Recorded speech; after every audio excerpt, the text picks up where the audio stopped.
असलामुअलैकुम दोस्तों की हाल चाल है। ਤੁਹਾਨੂੰ ਸਾਰੇ ਦੋਸਤਾਂ ਨੂੰ ਪਤਾ ਕਿ ਪਾਕਿਸਤਾਨ ਦੀ 2024 ਦੇ ਵਿੱਚ ਜਿਹੜੀ ਨਵੀਂ ਗਵਰਨਮੈਂਟ ਬਣੀ ਹੈ ਉਹਦੇ ਵਿੱਚ ਮੁਕੇਸ਼ ਸਿੰਘ ਅਰੋੜਾ ਪਾਕਿਸਤਾਨ ਦੇ ਪਹਿਲੇ ਕੈਬਨਿਟ ਮਿਨਿਸਟਰ ਬਣੇ ਨੇ ਤੇ ਪਹਿਲੇ ਕੈਬਨਿਟ ਮਿਨਿਸਟਰ ਬਣ ਕੇ ਉਹਨਾਂ ਨੇ ਹਲਫ ਦਿੱਤਾ ਪਾਕਿਸਤਾਨ ਵਾਸਤੇ, ਬੜੇ ਅੱਛੇ ਬੋਲ ਬੋਲੇ। ਹੁਣ ਆਪਾਂ ਅੱਜ ਦੇਖਦੇ ਹਾਂ ਕਿ ਅੱਜ ਦੇ ਇੰਟਰਵਿਊ ਦੇ ਵਿੱਚ ਉਹ ਆਪਣੇ ਮੋਟਿਵ, ਆਪਣੇ ਆਬਜੈਕਟਿਵ ਉਹ ਪਾਕਿਸਤਾਨ ਵਾਸਤੇ ਜਾਂ इंडिया के सिखा वास्ते की काम करेंगे। अज आप इस वीडियो च देखने दोस्तों, वीडियो बड़ी इंटरेस्टिंग है, जरूर देखा जी। मेरा अहम चैलेंज होगा जिस पे मुझे फोकस भी करना, काम करना, वो इंटरफेथ पॉलिसी है। अब उस पॉलिसी के मुताबिक हमने पंजाब के अंदर बसने वाली जितनी भी माइनॉरिटीज़ हैं उनको एक सेंस ऑफ प्रोटेक्शन देनी है। पाकिस्तान की एंड पे हमारे फॉरेन ऑफिस को, इंडिया के एंड पे इंडियन फॉरेन ऑफिस को, दोनों को मिल के बैठ के, जिस तरह करतारपुर साहब का ये जब लांघा खुल रहा था, कॉरिडोर खुल रहा था, तो दोनों मुल्क बैठे और आप देखें किसी की सोच भी इस तरफ नहीं जाती थी। और फिर ये हो गया कि आपके कॉन्फ्लिक्ट्स ख़त्म ही तब होते हैं जब पीपल टू पीपल कॉन्टेक्ट होता है, जब लोगों को इंगेज करते हैं, आप उनके साथ बैठते हैं। और ये भारत को भी ये चाहिए कि जब हमारे मुसलमान भाई जाना चाहते हैं, अजमेर शरीफ जाना चाहते हैं, सरहद जाना चाहते हैं, उसी पैक्ट के मुताबिक उनको वीज़ा मिलना चाहिए। तो हम ये चाहते हैं कि पाकिस्तान के अंदर चाहे वो इनहेरिटेंस है, चाहे वो कोई और भी ऐसे हमारी ज़िंदगी के फील्ड्स हैं, उसके अंदर हम वेमेन को बराबरी की सतह पर देखते हैं।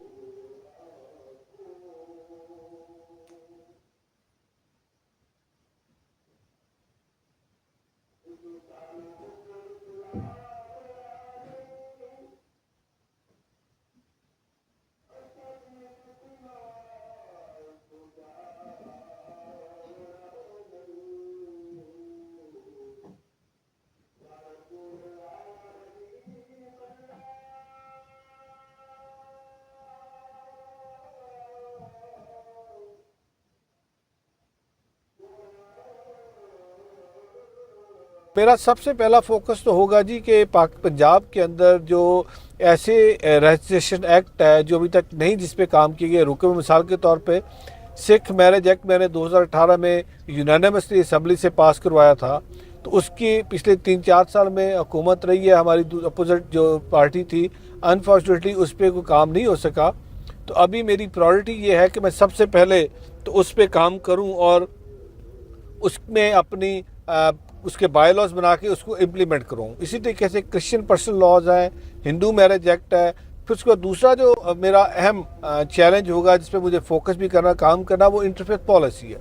अब उस पॉलिसी के मुताबिक हमने पंजाब के अंदर बसने वाली जितनी भी माइनॉरिटीज़ हैं उनको एक सेंस ऑफ प्रोटेक्शन देनी है। उनके अंदर हमने कोई एग्जिस्टेंस को फ़रोग देना है, ताकि जो पाकिस्तान को सिंगल आउट किया जाता है, पाकिस्तान को बदनाम किया जाता है कि पाकिस्तान के अंदर माइनॉरिटी सेफ नहीं है, तो हमने इस पर काम करना होगा ताकि पाकिस्तान के अंदर बसने वाली तमाम जो अकलियतें हैं, जो माइनॉरिटीज़ हैं, उनके अंदर से एहसास महरूमी और एहसास कमतरी को ख़त्म किया जाए। और बाकी सब जितने स्टेक होल्डर्स हैं, ये हमारी जो मेजॉरिटी है, उनको ऑन बोर्ड लिया जाए कि हम किस तरीके से इंश्योर करें कि पंजाब के अंदर हम सोशल हार्मनी को एग्जिस्टेंस को फ़रोग दे सके। और यहाँ पे जब इंटर रिलीजियस हार्मनी होगी तो सर्टनली यहाँ पे आपके पीस आएगा, और वो पीस कंट्रीब्यूट करेगा नॉट ओनली इन दिस ये जो हमारा इलाका है पंजाब का, अक्रॉस द कंट्री, और फिर सर्टनली जो नेबरिंग कंट्रीज है उन तक भी इसके फ़ायदे जाएंगे। Beautiful beautiful.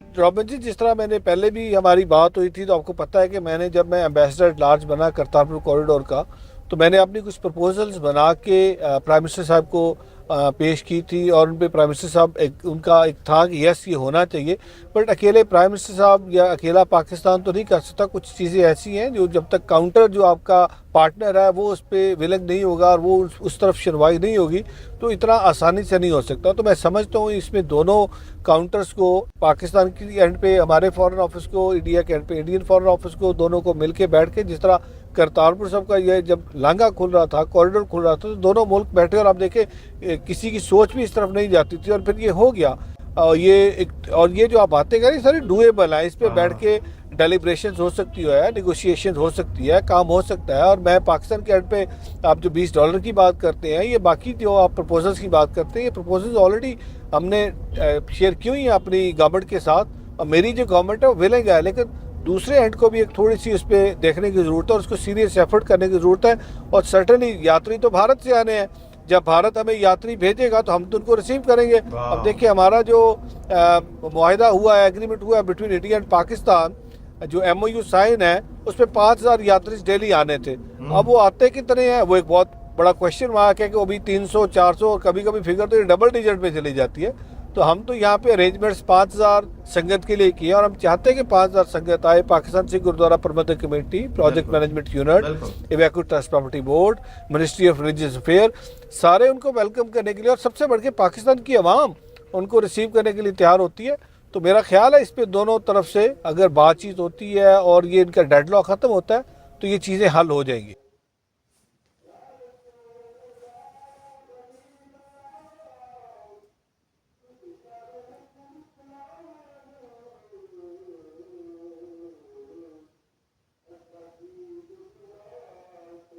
मैं खुद, क्योंकि रॉबन जी सोशल रिफॉर्मिस्ट हूँ, मैंने पूरी ज़िंदगी लोगों के साथ काम किया है, ग्रास रूट लेवल पे कम्युनिटीज़ के साथ काम किया और मैं समझता हूँ कि आपके कॉन्फ्लिक्ट्स ख़त्म ही तब होते हैं जब पीपल टू पीपल कांटेक्ट होता है, जब लोगों को इंगेज करते हैं, आप उनके साथ बैठते हैं। तो मेरे ख्याल में ये, अगर आप नेहरू पैक्ट की बात करते हैं, आप आज देखिए बैसाखी पे भी 3,000 संगत आती है। गुरु नानक देव जी का जब जन्मदिन होता है, प्रकाश दिन होता है, तो उसमें भी संगत भारत से 3,000 4,000 आती है। इसी तरीके से जून के महीने में 2 गुरु अर्जन देव जी का शहीदी पर्व होता है, महाराजा रणजीत सिंह की डेथ एनिवर्सरी होती है, संगत उसमें भी आती है। और ये भारत को भी ये चाहिए कि जब हमारे मुसलमान भाई जाना चाहते हैं, अजमेर शरीफ जाना चाहते हैं, सरहद जाना चाहते हैं, उसी पैक्ट के मुताबिक उनको वीज़ा मिलना चाहिए। लेकिन मैं कोई कड़वी बात नहीं करना चाहता। मैं तो जो चीज़ें हल तलब हैं, जिनका सोल्यूशन निकल सकता है, सिर्फ उस पर बैठ के बात करने की ज़रूरत है।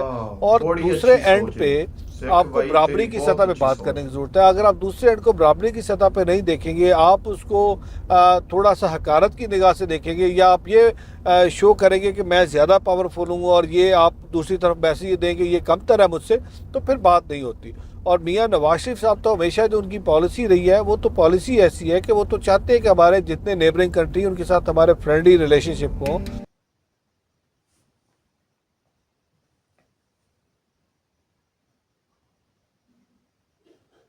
देखिए, विमेन एम्पावरमेंट पे तो मेरी गवर्नमेंट, पंजाब की गवर्नमेंट बड़ी कंसर्न है। और हमारी जो first chief minister after partition बनी है मोहतरमा मरियम नवाज शरीफ साहिबा, और वो तो 50% हमारे पास वेमेन है, तो वो तो बड़ी कंसर्न और हमेशा बात ही विमेन एम्पावरमेंट की करती है। और विमेन एम्पावरमेंट की आप देखिए कि हमारी चीफ मिनिस्टर पंजाब, और आप ये देखिए हमारी पाकिस्तान सिख गुरुद्वारा प्रबंधक कमेटी के अंदर पहली दफ़ा हम खातून को लेके आए हैं। हमारी विमेन, एक हमारी बहन आई है, और ना सिर्फ वो मेंबर बनी है, वो जनरल सेक्रेटरी बन गई।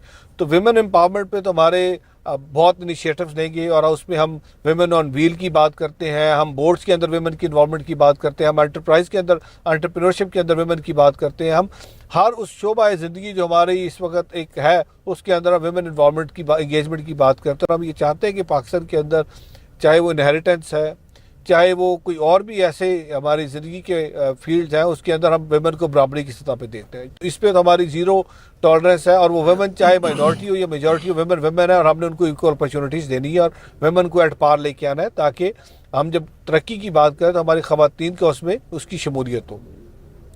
फोर्स कन्वर्जन ये एक इशू भी है, चैलेंज है, बट इसको प्रेजेंट कैसे किया जाता है और पाकिस्तान को किस तरह सिंगल आउट किया जाता है आलमी सतह पे, वो भी एक दूसरी एक बहस है, और बहुत लंबी और एक बहुत बड़ी बहस है।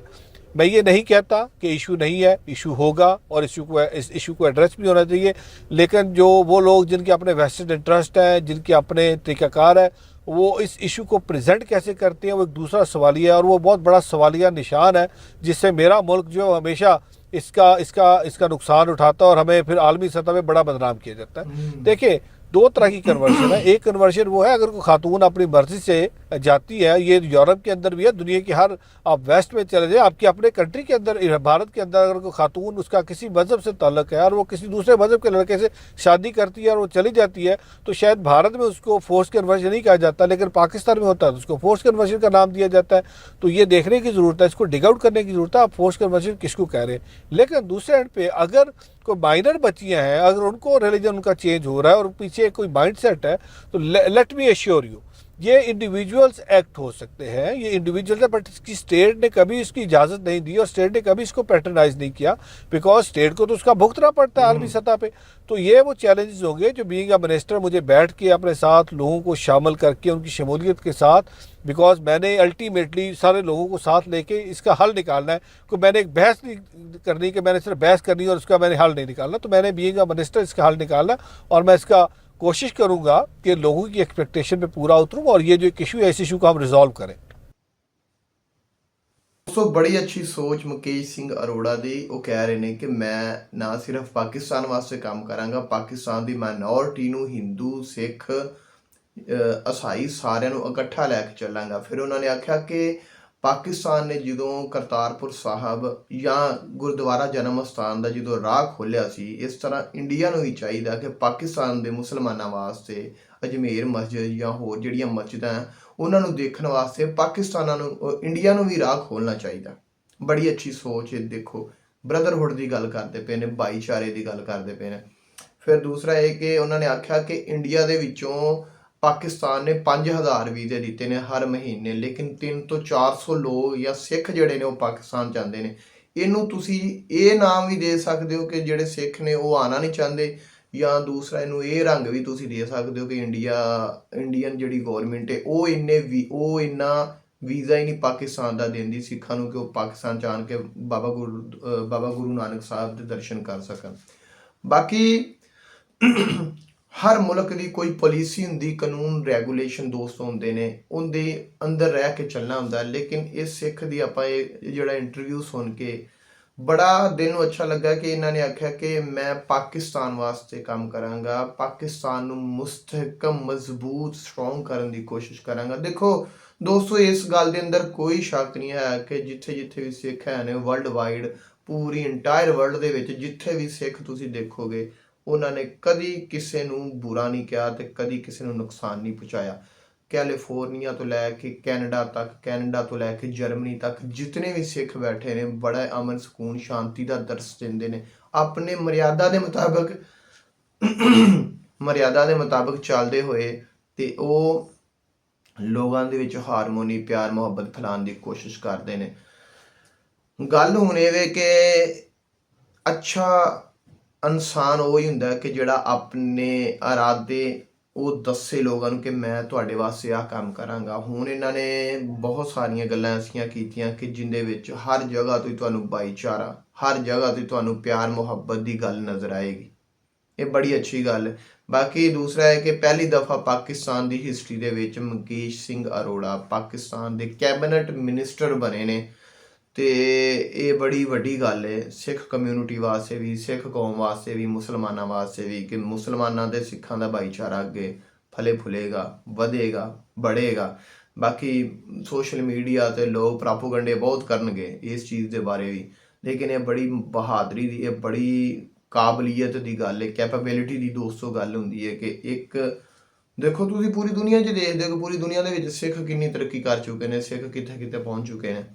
ਤੇ ਪਾਕਿਸਤਾਨ ਦੇ ਵਿੱਚ ਵੀ ਇਹ ਸਿੱਖਾਂ ਨੂੰ ਇੱਕ ਮੁਕਾਮ ਦੇਣਾ ਚਾਹੀਦਾ ਸੀ। ਇਸ ਹਕੂਮਤ 2024 ਦੇ ਵਿੱਚ ਜਿਹੜੀ ਨਵੀਂ ਗੌਰਮੈਂਟ ਬਣੀ ਹੈ ਉਹਨੇ ਇਸ ਚੀਜ਼ ਨੂੰ ਅੱਗੇ ਕਰਕੇ ਸਿੱਖਾਂ ਵਾਸਤੇ ਇਹ ਸ਼ੋਅ ਕਰਾਇਆ ਕਿ ਅਸੀਂ ਤੁਹਾਨੂੰ ਨਾਲ ਲੈ ਕੇ ਚੱਲਾਂਗੇ। 2018 ਦੇ ਵਿੱਚ ਵੀ ਜਦੋਂ ਇਮਰਾਨ ਖਾਨ ਦੀ ਹਕੂਮਤ ਆਈ ਸੀ ਉਦੋਂ ਵੀ ਅੱਛੇ ਰਿਲੇਸ਼ਨ ਬਣਾਉਣ ਦੀ ਕੋਸ਼ਿਸ਼ ਕੀਤੀ ਗਈ ਇੰਡੀਆ ਦੇ ਨਾਲ। ਇਹਨਾਂ ਨੇ ਇਹ ਵੀ ਆਖਿਆ, ਮੁਕੇਸ਼ ਸਿੰਘ ਅਰੋੜਾ ਨੇ ਵੀ, ਕਿ ਸਾਡਾ ਇਹ ਏਮ, ਇਹ ਮੋਟਿਵ ਇਹ ਹੋਏਗਾ ਕਿ ਅਸੀਂ ਪੂਰੀ ਆਪਣੇ ਨੇਬਰਿੰਗ ਕੰਟਰੀਜ਼ ਜਿੰਨੇ ਵੀ ਨੇ, ਆਪਣੇ ਹਮਸਾਇਆ ਮੁਲਕ ਜਿੰਨੇ ਵੀ ਨੇ, ਅਸੀਂ ਉਹਨਾਂ ਦੇ ਨਾਲ ਆਪਣੇ ਤਾਲੁਕ ਨੂੰ ਬੈਟਰ ਕਰਾਂਗੇ, ਆਪਣੇ ਤਾਲੁਕ ਨੂੰ ਮਜ਼ਬੂਤ ਕਰਨ ਦੀ ਕੋਸ਼ਿਸ਼ ਕਰਾਂਗੇ। ਇਹ ਹੀ ਇੱਕ ਮਹਾਨ ਇਨਸਾਨ ਦੀ ਸੋਚ ਹੁੰਦੀ ਹੈ। ਇਹ ਸੋਚ ਨੂੰ ਮੈਂ ਸਲੂਟ ਕਰਨਾ ਦੋਸਤੋ। ਪੂਰੀ ਦੁਨੀਆ ਦੇ ਵਿੱਚ ਅਮਨ, ਸਕੂਨ, ਸ਼ਾਂਤੀ, ਪਿਆਰ, ਮੁਹੱਬਤ, ਭਾਈਚਾਰਾ, ਲਵ, ਪੀਸ ਆ ਜਾਵੇ। ਮਿਲਦੇ ਹਾਂ ਨਵੀਂ ਵੀਡੀਓ ਨਾਲ। ਅੱਲਾ ਹਾਫਿਜ਼।